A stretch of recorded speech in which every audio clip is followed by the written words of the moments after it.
மானஸ் பக்கங்கள். Hi friends, இது மாலிகாவின் கேளுங்க கதை கேளுங்க. மானஸ் எழுதிய கவிதை நீ வார்த்தைகள் நான். அத்தியாயம் 40.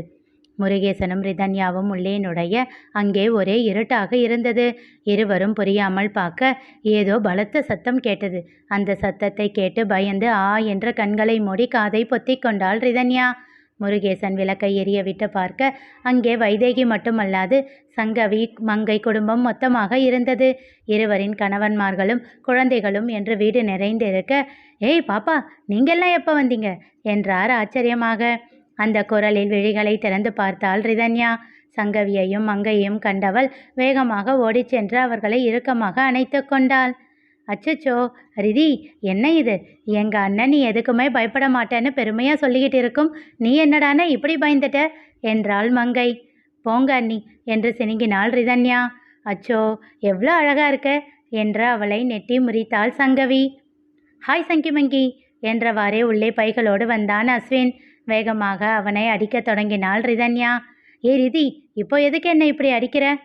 பின்ன என்னடா, அத்தை மட்டும் வீட்டில் இருப்பாங்கன்னு பார்த்தா இவ்வளவு சத்தம் வந்ததும் எப்படியே பயந்துட்டேன் தெரியுமா? அவங்க சத்தம் போட்டதுக்கு என்ன ஏண்டி அடிக்கிற? உன் மூஞ்சி, ஏன் இவங்க எல்லாரும் வந்திருக்காங்கன்னு என்கிட்ட சொல்லவே இல்லை?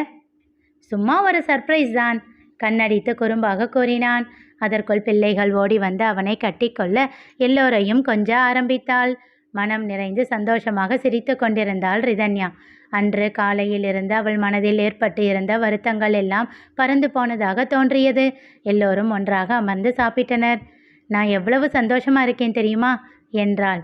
அப்போ எனக்கு தேங்க்ஸ் சொல்றது என்றான் அஸ்வின். உனக்கு எதுக்குடா என்றனர் சங்கவியும் மங்கையும் கோரஸாக. எதுக்கா? நான் சொல்லிதானே நீங்கள் எல்லாரும் இங்கே வந்திருக்கீங்க. அப்படியா? நீ எப்போ எங்ககிட்ட சொன்ன? நாங்கள் அண்ணனையும் ரிதியையும் பார்த்துட்டு பசங்களுக்கு லீவ் ஆச்சே, ஒரு 4 நாள் இருந்துட்டு போகலாம்னு வந்தோம். அடி பாவிங்களா என்று வாயின் மேல் கையை வைத்தான் அஸ்வின். உறக்க சிரித்தாள் ரிதன்யா. அதெல்லாம் சரி, எல்லாம் ரைட்டு தான் மாமா, இது என்ன நியாயம்னு கேளுங்க என்றான் கோபியிடம். என்னடா என்றான் அவன். இதோ இருக்காங்களே உங்கள் மச்சானுங்க 2 பேர். எத்தனை தடவை நீங்களும் நானும் இங்கே 2 பேரையும் வீட்டுக்கு வந்து தங்க சொல்லி கூப்பிட்டு இருக்கோம். இது வரைக்கும் வந்திருக்காங்களா? வந்தாலும் அப்படியே எட்டி பார்த்துட்டு போயிடுவாங்க. இப்போ தங்கச்சிக்காக அப்படியே உருகிட்டு வந்து 1 வாரம் தங்க போகிறாங்க. இது என்ன நியாயம்னு நீங்களே கேளுங்க மாமா. உங்களை விட நேற்று வந்த ரிதிதான் இவங்களுக்கு முக்கியமானு கேளுங்க. இதில் என்னடா சந்தேகம்? அவன் கேட்டு முடித்த அடுத்த நொடி தட்டில் இருக்கும் சாப்பாட்டை வடித்து எடுத்து சாப்பிட்டு கொண்டே இருவரும் கோரஸாக கேட்டனர். கேட்டிங்களா மாமா, கேட்டிங்களா இந்த அநியாயத்தை என்றான் கோபியிடம். விடுடா, எனக்கு கோபமெல்லாம் இல்லை, சந்தோஷம்தான் என்று சொல்லி சிரித்தான் கோபி. கண்களை இறுக மூடி தலையில் தட்டி கொண்டான் அஸ்வின். அசிங்கப்பட்ட ஆட்டோக்காரன் என்றான். எல்லோரும் சிரித்துவிட சங்கவியின் மகன் கூறினான். அச்சு, நீ தப்பா சொல்ற. என்னடா தப்பா சொன்ன? அசிங்கப்படுத்திட்டான் ஆட்டோக்காரன் அப்படின்னு தான் சொல்லணும் என்றான். எல்லோரும் உறக்க சிரிக்க, ஓ மை காட், இந்த அவமானம் உனக்கு தேவையா என்று தனக்குத்தானே சுட்டு விரலை நீட்டி கேட்டுக்கொண்டான். அன்று இரவு கார்த்திக் ரிதன்யாவை அழைத்தான். அவள் மனநிலை எப்படி இருக்கிறது என்று தெரிந்து கொண்டு ஆறுதல் கூற அவன் அழைக்க அவளோ உற்சாகமாக அவனோடு பேசினாள். கார்த்தி, இருடா ஒரு நிமிஷம், நான் வீடியோ காலில் வரேன் என்று சொல்லிவிட்டு அவனை வீடியோ காலில் அழைத்து வீட்டை சுற்றி காண்பித்தாள். பாத்தியா கார்த்திக், என்னோட வீடு ஃபுல்லாக எத்தனை பேர் பாத்தியா? எல்லாரும் என்னோட சொந்தக்காரங்க தான் என்றாள் கண்களில் மகிழ்ச்சி பொங்க. அதை பார்த்த கார்த்திக்கின் கண்கள் கலங்கின. ரொம்ப சந்தோஷமா இருக்கிறது, எப்பவும் இப்படியே இரு. மகிழ்ச்சியான அவள் முகத்தை கண்டு மனநிறைவோடு அழைப்பை துண்டித்தான் கார்த்திக். நாட்கள் எப்படி சென்றது என்றே தெரியவில்லை. மகிழ்ச்சியில் நிரம்பி தத்தளித்தாள் ரிதன்யா. அவள் மகிழ்ச்சியை அளக்கும் அளவுகோல் எங்கேயுமே இல்லை என்பதை போல் அவ்வளவு சந்தோஷமாக இருந்தாள். அவள் முகத்தில் தெரிந்த சந்தோஷத்தை அனுதினமும் ரசித்து மகிழ்ந்து கொண்டிருந்தான் கோபி. அச்சு. என்ன மாமா? எல்லாம் உன்னால தாண்டா, ரொம்ப தேங்க்ஸ்டா அச்சு. இடுப்பில் கையை வைத்து அவனை முறைத்தவன். ஓஹோ, தேங்க்ஸா? அப்போ நான் எத்தனை தேங்க்ஸ் சொல்கிறது என்று சொல்லிவிட்டு விரல்களை ஒவ்வொன்றாக நீட்டி 1 2 என்று எண்ண ஆரம்பித்தான். அதை கண்ட கோபி புன்னகையோடு அவனை இழுத்து அணைத்து கொண்டான். மாமா, இன்னொரு தடவை தேங்க்ஸ் சொல்லாதீங்க, நான் பண்ணுறது எல்லாமே என்னோட ரிதிக்காக என்றான். அவனை விலக்கி கன்னம் தட்டி புன்னகைத்தான் கோபி. சரிடா, சாரி என்றான். கண்ணிமைக்கும் நேரத்தில் 1 வாரம் முடிந்துவிட்டதாக ரிதன்யாவிற்கு தோன்றியது. அவள் அலுவலகத்திற்கு செல்லாமல் வீட்டிலிருந்தே வேலை செய்து கொண்டிருந்தாள். அஸ்வின் மட்டும் ஆபீஸுக்கு சென்று வந்து கொண்டிருந்தான். எப்போதும் போல் இருவரின் வேலைகளையும் இருவரும் சேர்ந்தே செய்தனர். 1 வாரம் முடிந்த நிலையில் எல்லோரும் ஊருக்கு கிளம்பினார்கள். வைதேகியை அணைத்து கொண்டு அனுப்பவே மனமில்லாமல் அவரை வழி அனுப்பி வைத்தாள் ரிதன்யா. அத்தை, ப்ளீஸ் அப்பப்போ மாமா கூட வந்து என்னை பார்த்துட்டு போங்க. அவர் கன்னம் பற்றி கொஞ்சினாள். அவரும் அவள் தலை கோதி உச்சி முகர்ந்து வருவதாக வாக்களித்துவிட்டு கிளம்பினார். எல்லோரையும் பத்திரமாக பஸ் ஏற்றிவிட அஸ்வின் அவர்களோடு சென்றான். அப்படியே அங்கிருந்து அலுவலகம் செல்வதாக சொல்லிவிட்டு சென்றான். எல்லோரும் சென்றதும் கோபியும் சவாரிக்கு கிளம்பிவிட்டான். சிறிது நேரம் தன் வேலைகளை பார்த்து கொண்டிருந்தாள் ரிதன்யா.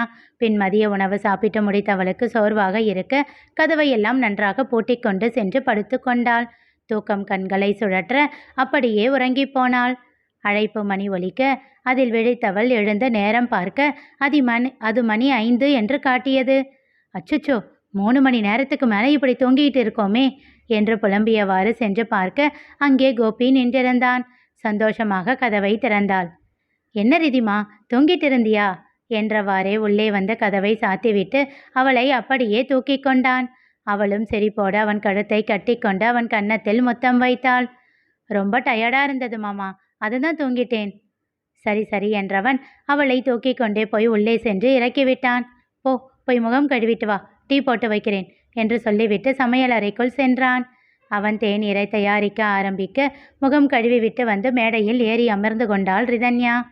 கோபி வேலை செய்து கொண்டிருக்க அவனையே ரசித்து பார்த்து கொண்டிருந்தாள். மெல்ல விரல் கொண்டு அவன் கன்னத்தில் கோலமிட்டாள். மாமா. மாமா. என்னடி? அவன் சட்டை காலரை பிடித்து இழுத்து லெகின் அணிந்திருந்த தன் கால்களால் அவன் இடுப்பை சுற்றி வளைத்து தனக்கு நெருக்கமாக நிறுத்தினாள். சிரித்தான் கோபி. எதுக்கு மாமா சிரிக்கிறீங்க? இல்லை, யூஸ்வலாக எல்லார் வீட்லேயும் ஒய்ஃப் வேலை செஞ்சுக்கிட்டு இருப்பாங்க. ஹஸ்பண்ட் தான் இப்படி உட்காந்து சைட் அடிச்சுக்கிட்டு அவங்கக்கிட்ட வம்பு பண்ணிக்கிட்டு இருப்பாங்க. இங்கே எல்லாம் தலைகீழாக நடக்குது என்று சொல்லி மீண்டும் சிரித்தான்.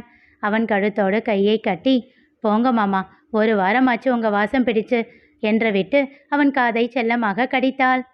நானா உன்னை என்கிட்ட வர வேண்டாம்னு சொன்னேன்? நீ தான் என்ன 1 வாரமாக கண்டுக்கவே இல்லை.